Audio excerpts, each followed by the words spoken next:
எல்லாருக்கும் வணக்கம். நான் உங்கள் ராஜி. முருகபெருமான வழிபாடு செய்கிறப்ப இந்த மந்திரத்தை மூன்று முறை சொல்லி வழிபாடு செய்யுங்க.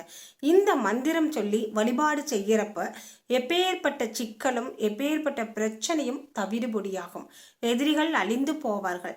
கண்ணுக்கே தெரியாத எதிரியாக இருந்தாலும் அவர்கள் காணாமல் போவார்கள். இந்த மந்திரம் மிகவும் சக்தி வாய்ந்த மந்திரம்ங்க. சக்தியை கஞ்சியில் ஏந்திய முருகபெருமானுக்காக கூறப்பட்ட அற்புதமான மந்திரம். ஓம் கார்த்திகேயாய வித்மகே சக்தி ஹஸ்தாய தீமகி தன்னோ ஸ்கந்த பிரசோதயாத். கார்த்திகேயா, முருகபெருமானே, எனக்கு ஒரு நல்ல வழியை காட்டு.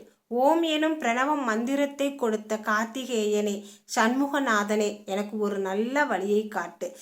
கையில் வேலை ஏந்தியவனே, என்னுடைய பிரச்சனையெல்லாம் தீர்த்து விடு. சண்முகநாதா, எப்பவும் என் கூட இருந்து எனக்கு ஒரு நல்ல வழியை காட்டு அப்படிங்கிறது தான் இந்த பாடலோட பொருள். இந்த பாடலை சொல்லி, இந்த மந்திரத்தை சொல்லி நம்ம முருகபெருமான வழிபாடு செய்கிறப்ப எப்பேற்பட்ட பிரச்சனையும் சண்முகநாதனால் தீர்வு கிடைக்குங்க. சண்முகநாதனின் அருள் நமக்கு பரிபூர்ணமாக கிடைக்கும்.